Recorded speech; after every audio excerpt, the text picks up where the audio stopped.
Good evening, Boys and Girls. Ja, oder wann auch immer das guckt, ne? So komisch, ne? Redet der denn jetzt Englisch? Was soll denn der Quatsch? Kann er doch gar nicht. Ist doch gar kein Native Speaker. Was ist das denn? Native Language, oder wie man auf Deutsch sagen würde, native Language. Oder Sprache. Geburtssprache. Muttersprache. Butterbrot, genau. Hallo, wir sind zwei Piranhas und wir reden heute Stuss über unsere Spiele. Ja. Und, Stuss ist ein schönes Wort. Ich hatte heute noch einen Artikel gelesen. Also der Artikel stimmt eigentlich gar nicht. Das war eigentlich so ein Anstoß für Leute auf Social Media irgendwie. Da stand die Frage, was ist das schönste Wort oder dein Lieblingswort in deiner Muttersprache? Fand ich schön. Dann schrieb da irgendjemand drunter, doch. Das stimmt. Ja, das ist gar nicht schlecht. Ja. Aber worüber wir hier reden, ist auf jeden Fall, in welcher Sprache wir tatsächlich irgendwelche Dinge tun. Und in welcher Sprache wir welche Sachen zocken, ja, ist ja auch entscheidend am Ende des Tages. Und darum haben wir weniger als 100 Leute gefragt. Sag mal, zockst du eigentlich vorzugsweise auf Deutsch? Und die haben vorzugsweise Folgendes gesagt. Nicht zwingend. Also wenn ich die Möglichkeit habe, ja, würde ich Deutsch nutzen, aber Englisch ist für mich auch genauso. Ja, ich koche sehr gerne Deutsch. Nee, tatsächlich auf Englisch. Also ich konsumiere auch Filme und Serien gerne auf Englisch und eben auch Spiele. Meistens ja, weil es das Ganze für mich ein bisschen einfacher macht, weil in vielen Spielen kommen ja sehr, sehr spezifische Begrifflichkeiten vor, die sich ganz genau auf diese Welt beziehen und so weiter. Und da bin ich im Englischen dann doch raus, gerade wenn es um Fachbegriffe geht und so, ist also okay, und deswegen bleibe ich da sehr, sehr häufig im Deutschen. Manche Spiele ja. Aber hauptsächlich spiele ich auf Englisch auch. Eine meiner Lieblingssituationen bei diesem Thema ist, dass einer mal gesagt hat, ja, ich spiele immer die Spiele in der Originalsprache. Deswegen habe ich auch Spiele alle auf Englisch gespielt. Mhm. Unsere Originalsprache ist Deutsch. Warum? Weil wir mit Gothic damit angefangen haben, deutsche Spiele zu machen. Und weil wir glauben, dass wir das am besten können, auf Deutsch. So, ja. Wir haben für den deutschen Markt damals entwickelt, sind dann auch international, wo wir uns auch übersetzt haben, so. Das war damals 2001, ja, wo wir dann damit angefangen haben und wir haben auch nie damit aufgehört. Warum sollten wir? Ja, klar werden Spiele vorzugsweise auf Englisch entwickelt. Das heißt, die meisten Spiele, auch in Deutschland, ja, wenn es um Texte geht und hast du nicht gesehen, werden dann auf Englisch produziert. Finde ich merkwürdig. Warum? Weil ich es nie so gemacht habe. Ja, wenn ich ein kleines Spielchen machen würde, so ein kleines Adventure oder so, vielleicht. Aber sobald es um Dialoge geht, ja, können wir Native Speaker, deutsche Muttersprache, ja, können wir besser deutsche Texte schreiben. Ja. Wir können keine guten englischen Texte schreiben.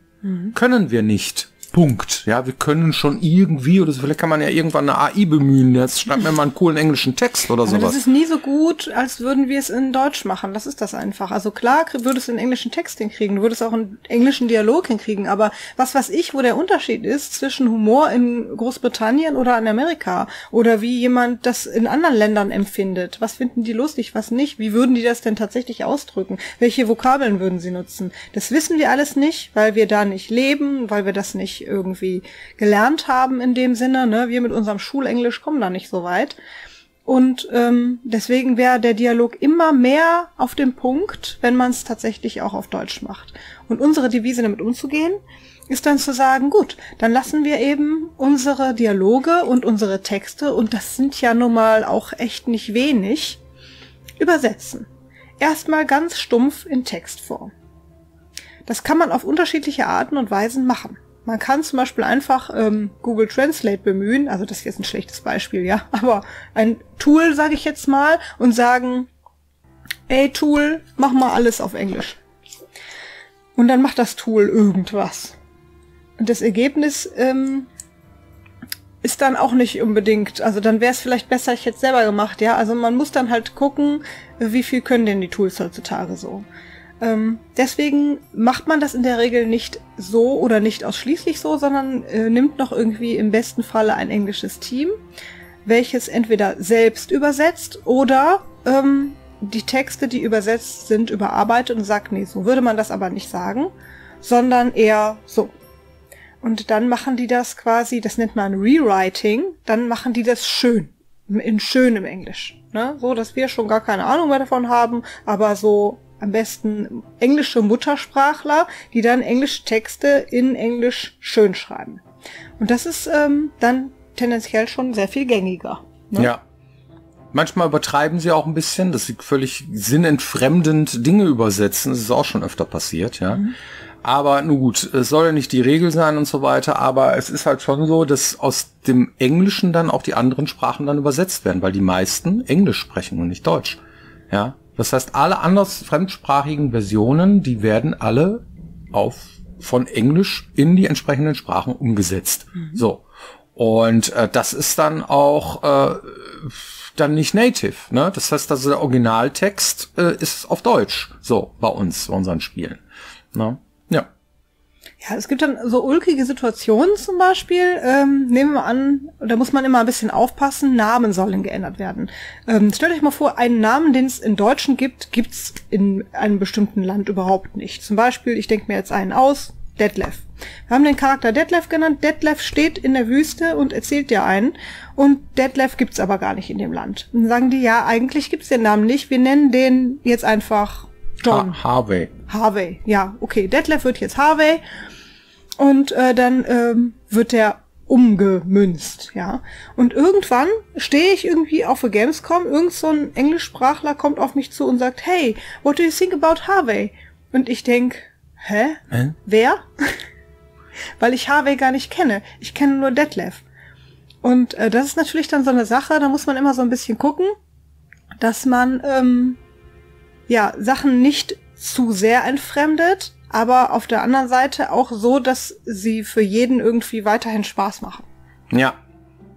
Mit Nasty hatte ich auch Probleme bei der Übersetzung. Die haben gesagt, Nasty ist kein Name. Was sag ich? Ach was?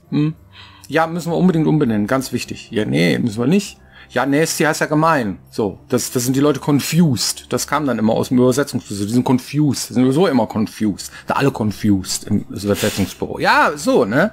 Also, ich war da schon ziemlich auf Kriegsfuß manchmal mit der Übersetzung so, weil die einfach Sachen umgeändert haben. Wie zum Beispiel, ja, Nasty ist jetzt auch so geblieben, Gott sei Dank, so, weil das ist die Schwester der Nasty Boys und heißt Nasty. Wo ist das Problem, ja? So, bumm, aus. So.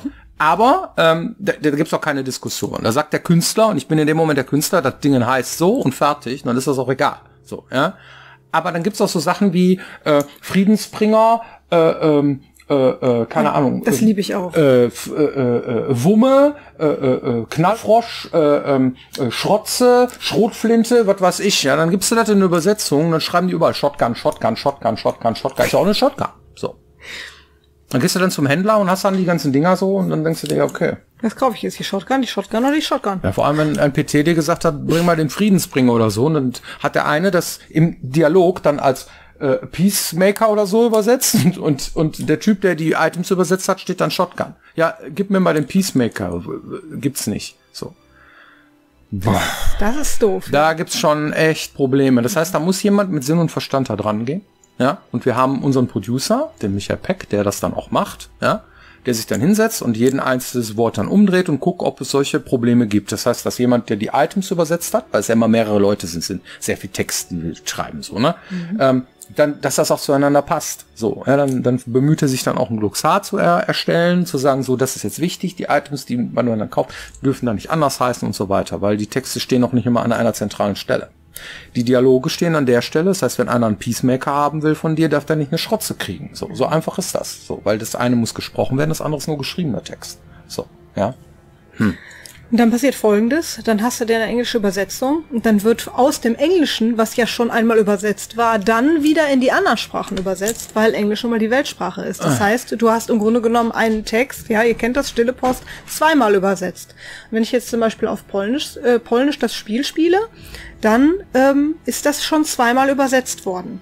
Darum gibt es natürlich für die unterschiedlichen Sprachen dann auch nochmal QA-Teams, die da drüber gucken, ob irgendwelche Sachen nicht zueinander passen, ob denen sowas auffällt, dass alle Shotgun heißen, weil unser eins das gar nicht weiß.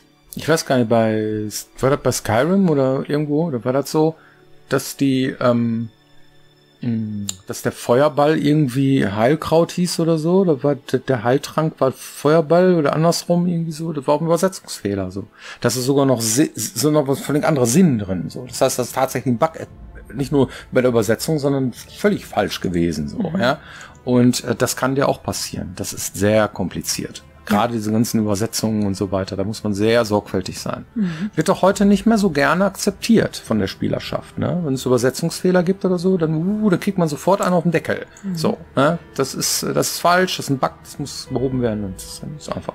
Obwohl das natürlich, also bei uns, wir hatten allein an gesprochenen Text mehr als 300.000 Wörter irgendwie. Dann hatten wir auch noch den geschriebenen Text, der dann noch dazu kommt, ja.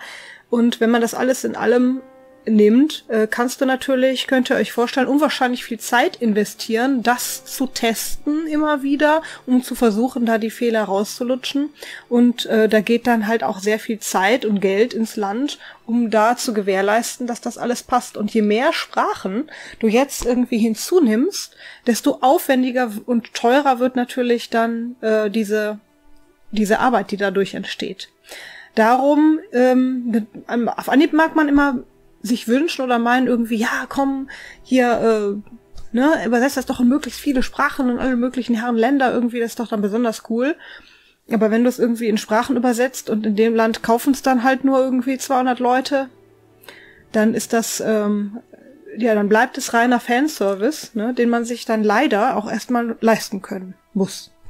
Und dann wird vorher überlegt, was haben denn die Vorgängerspiele so in den Ländern irgendwie für einen Absatz gemacht und für welche Sprache lohnt es sich dann tatsächlich, eine Übersetzung zu machen, geschweige denn Sprachaufnahmen, tatsächlich mit Schauspielern und eingesprochenen Text und für welche Länder nicht. Ja. So kommt das zustande. Hast du eine Community-Frage? Ganz bestimmt. Ja, schöne Frage. Wie schafft ihr das eigentlich zeitlich, mit Kindern noch zu zocken? Ich habe einen kleinen Sohn. Ich schaffe es neben meinem Vollzeitjobs maximal 3 bis 4 Stunden in der Woche Gothic oder Elex zu spielen. Vielen Dank erstmal dafür. Und ganz ehrlich, 3 bis 4 Stunden in der Woche ist das schon gar nicht so schlecht. Viel mehr schaffen wir auch nicht. Ja. Also. Das ist ganz einfach. Ja, das ist so. Wir sind jetzt auch, irgendwann müssen wir auch mal schlafen. Ja. Und ja, das ist eine Frage der Prioritäten. Es gibt Zeiten, an denen zocken wir tatsächlich mehrere Wochen jetzt nichts anderes. In der Zeit machen wir dann andere Dinge. Viele Ausflüge, gucken Filme oder Serien und sind da dann wieder up to date. Und dann gibt's irgendwie die Spielewochen, wo wir dann wieder sehr viel zocken und uns Spiele angucken. Und alles auf einmal geht eben nicht. Das ist dann der Abstrich, den man machen muss. Familie geht grundsätzlich immer vor. Aber wenn man 3 bis 4 Stunden die Woche dafür erbringen kann, finde ich das gar nicht schlecht. Vielen Dank für eure Aufmerksamkeit und wir sehen uns hoffentlich nächste Woche wieder hier, wenn halt oder auch Piranha Becken TV. Tschüss. Tschüss.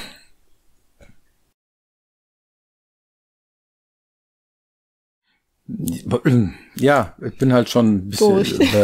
Ja.